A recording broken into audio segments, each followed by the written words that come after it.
Nos gusta pensar que somos buenos. No simplemente buenos en lo que hacemos, sino moralmente superiores, éticamente correctos y guiados por principios inquebrantables. Nos vemos a nosotros mismos como héroes silenciosos en un mundo corrupto, agentes de la razón y la justicia, en una realidad que, de alguna manera, siempre parece más sucia que nosotros mismos. Pero, ¿y si todo esto fuera solo una gran mentira? El ser humano no soporta el vacío. Necesita una historia que le explique, una narrativa que le dé sentido a su existencia, incluso si esa narrativa es falsa. Leon Festinger lo llamó disonancia cognitiva. Cuando nuestras acciones entran en conflicto con nuestra imagen de nosotros mismos, no cambiamos nuestro comportamiento, cambiamos nuestra percepción de la realidad. Justificamos y distorsionamos.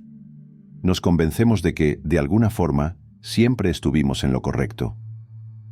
Nos decimos que ayudamos a los demás por puro altruismo, cuando en realidad buscamos la gratificación de ser vistos como buenas personas. Nos decimos que nuestras opiniones son objetivas, cuando están moldeadas por experiencias, miedos y deseos ocultos.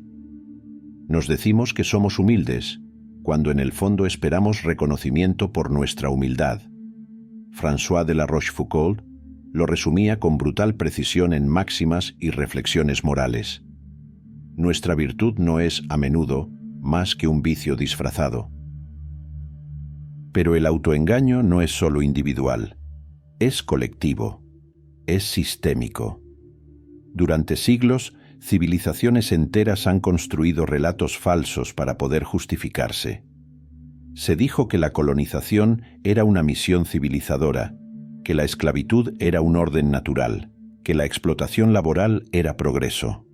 Todo con tal de no enfrentar la verdad incómoda, que la historia de la humanidad está manchada de abusos, y que quienes los cometieron no se veían a sí mismos como villanos, sino como héroes.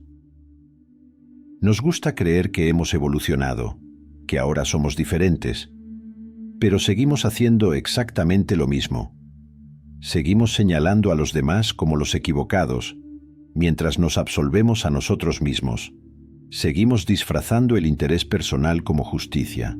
Seguimos utilizando la moral como un arma para condenar al otro y proteger nuestro propio reflejo.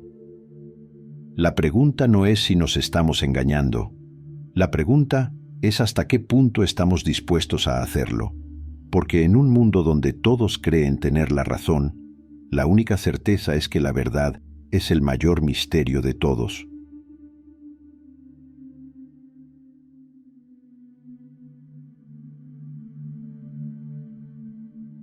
La mentira no es solo un refugio personal, es un pacto, un acuerdo silencioso entre millones de personas que deciden no mirar demasiado profundo, no hacer demasiadas preguntas y no incomodar la historia con la verdad. Porque si el autoengaño individual nos protege de la culpa, el autoengaño colectivo nos protege del caos. Las sociedades no se sostienen sobre la verdad, sino sobre relatos. Relatos que justifican sus acciones, que las hacen parecer necesarias, incluso heroicas. Toda ideología, religión o doctrina económica ha usado esta táctica. Transformar un deseo, un interés o una ambición en una causa moral. Convertir lo cuestionable en incuestionable. Durante siglos, las grandes potencias justificaron la conquista y el saqueo bajo la idea de la civilización.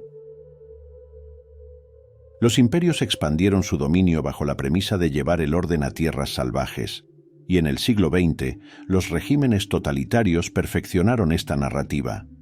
El sacrificio de la libertad, de la identidad e incluso de la vida de millones de personas era presentado como un acto necesario por el bien común. No es necesario vivir en una dictadura para caer en esta trampa.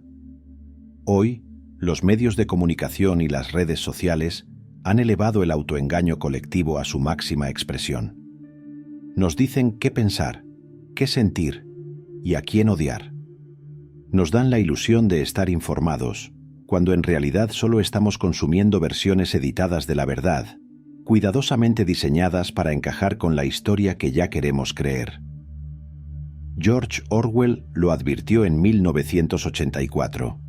Quien controla el pasado, controla el futuro. Quien controla el presente, controla el pasado.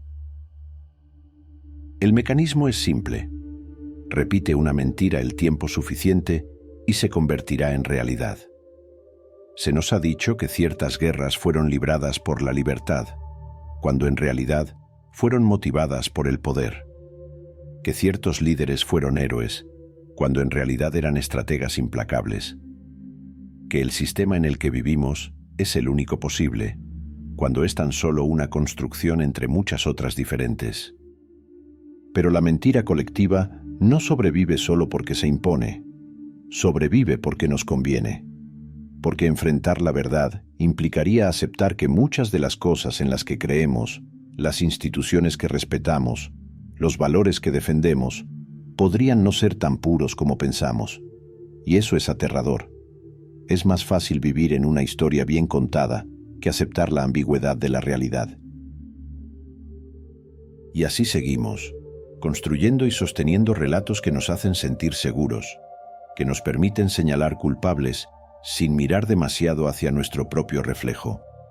Porque en el fondo, la mentira colectiva no sobrevive porque sea impuesta, sino porque es demasiado conveniente como para dejarla morir.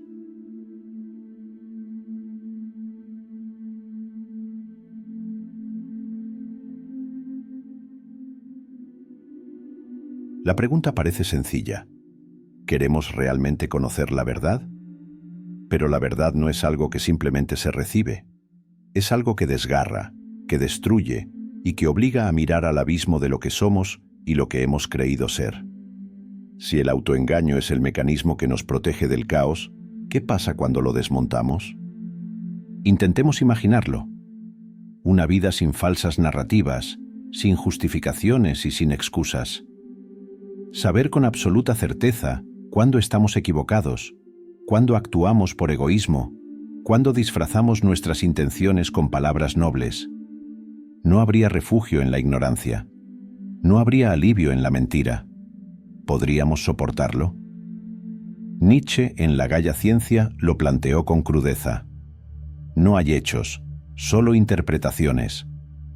¿Pero qué significa esto?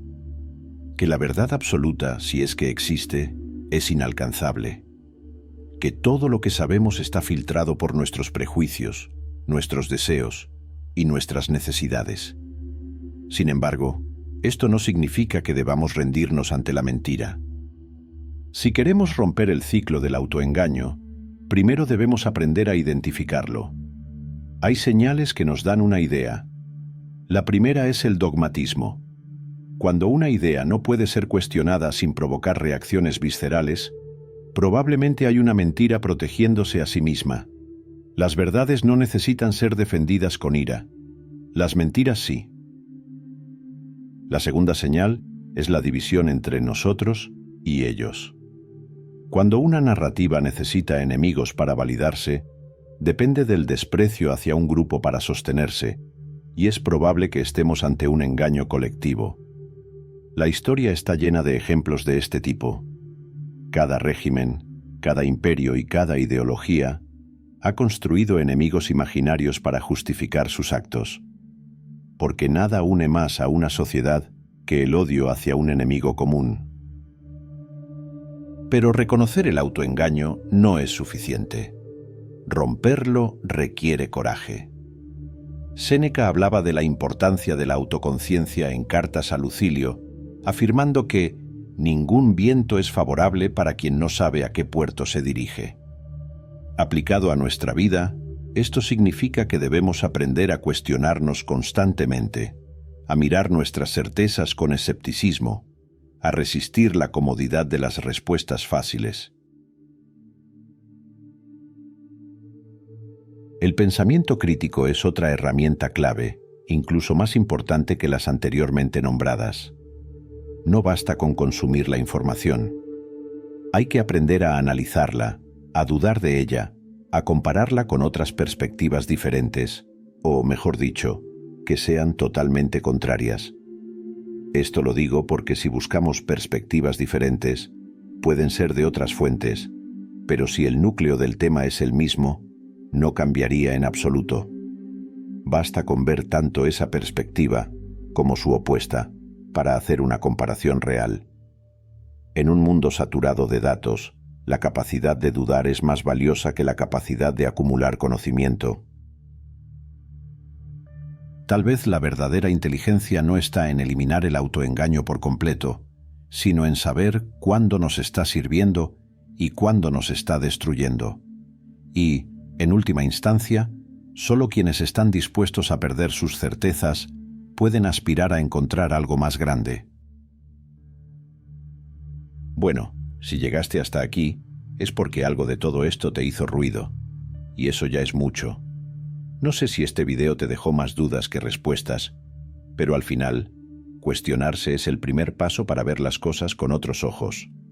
No se trata de vivir obsesionado con la verdad, sino de no tragarnos cualquier historia solo porque es cómoda. A veces, es mejor incomodarse un poco que vivir en una mentira bonita. Gracias por estar aquí, de verdad. Si esto te hizo pensar, compártelo con alguien que también lo necesite. Y si te quedaste con preguntas o dudas, eres bienvenido a dejar un comentario. Nos vemos en el siguiente video. Cuídate y sigue pensando por ti mismo. Hasta la próxima.